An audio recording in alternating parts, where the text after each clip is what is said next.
谁说的啊？放假了生意就会好一点，人就会多一点。你们那个街上肯定有人的，旅游城市。我的妈呀，老子亏的没备货啊，备的只是正常的卖，不然的话真的要气死掉的。我11点多钟来的，现在2点多钟了，没有一个人进来试过衣服，也没看见一个人进来过。看一下人多吧，哎呀，真的是无语，真的是要崩溃。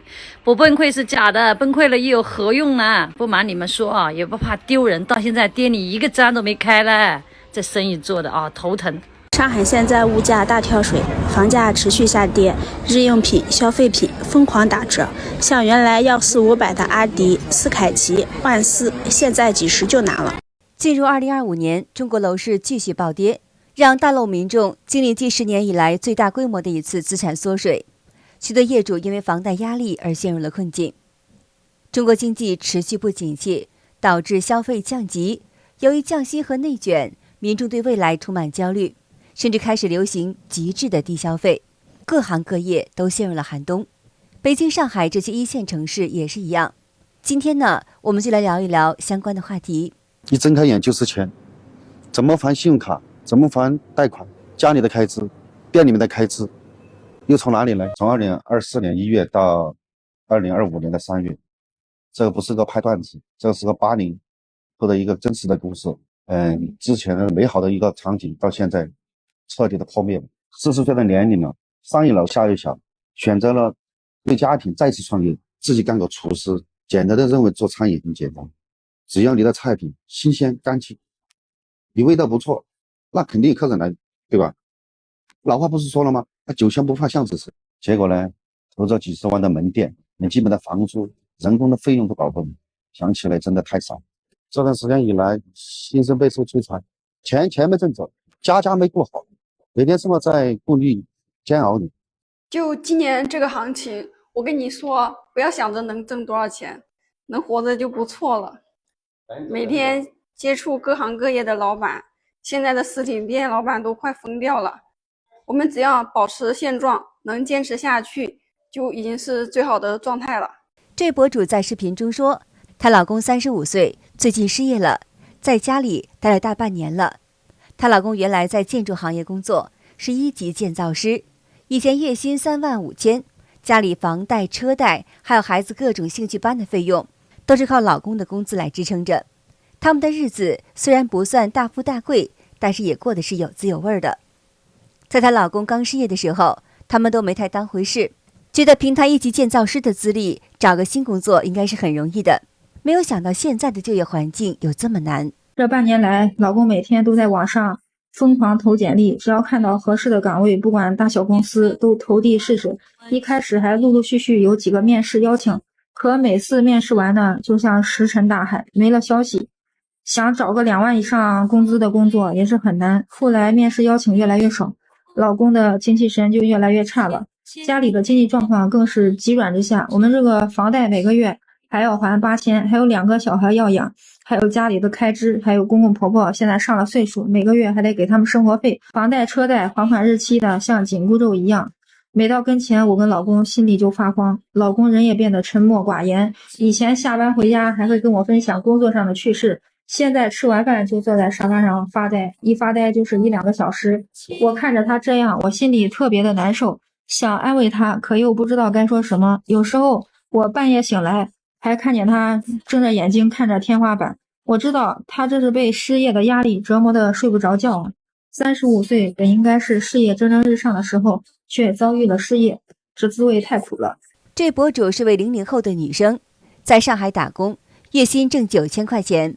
她说为了省钱，每天不管有多累，都坚持自己做饭。昨天买了个凤梨7块钱，你们觉得便宜吗？其实我每天晚上下班以后都会去菜市场买一些打折的蔬菜和水果，吃的虽然简单，但是不会营养不良。我一个人在上海打拼2年了，所以养成了勤俭节约的习惯。这个凤梨吃不完，今天就吃一半吧。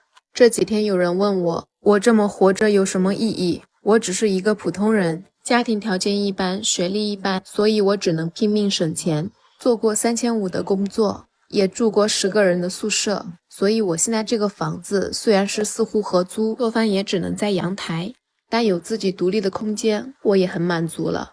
知道了挣钱的不容易，所以我更加省吃俭用。想把每一分都花在刀刃上。一件 T 恤我可以穿3年，鞋子只要不坏我就一直穿。基本上不出去吃大餐，能自己做饭就绝对不点外卖。这样的生活虽然平淡，但是我也确实存下了一些钱。钱是赚出来的，也可以是省出来的。88年36岁，大龄单身，未婚未育，北漂9年，无车无房，这些是我身上的标签，也是我想摆脱的身份枷锁。时间过得很快，还有半个月就过37岁生日了。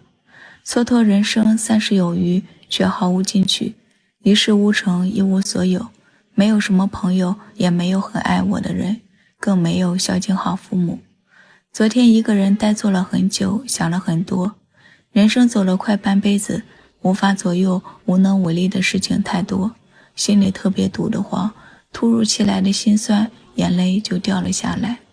和朋友聊到深夜，我说我觉得自己很糟糕，这辈子应该也结不了婚，可能会孤独终老，会突然有点害怕、迷茫、不知所措。你看现在上海工资涨不上去，有多少人啊是人到中年还被裁员的。我感觉我在上海都快活不起了。早上喝杯豆浆，吃个包子加个油条，10块钱打底啊。有人说我在这里制造焦虑，我是真的没有瞎讲，可能真话比较刺耳。你看现在身边多少毕业的大学生找不到工作的，有多少人跑滴滴送外卖的，有多少人在躺平摆烂啃老的。虽然说上海的房子价格在降，但是对于咱普通老百姓来讲，买套房子的压力是有多大？其实上海的就业机会还是很多的，但正儿八经能拿到高工资的人啊，那是少之又少的，不是各种电话销售，就是保安保洁。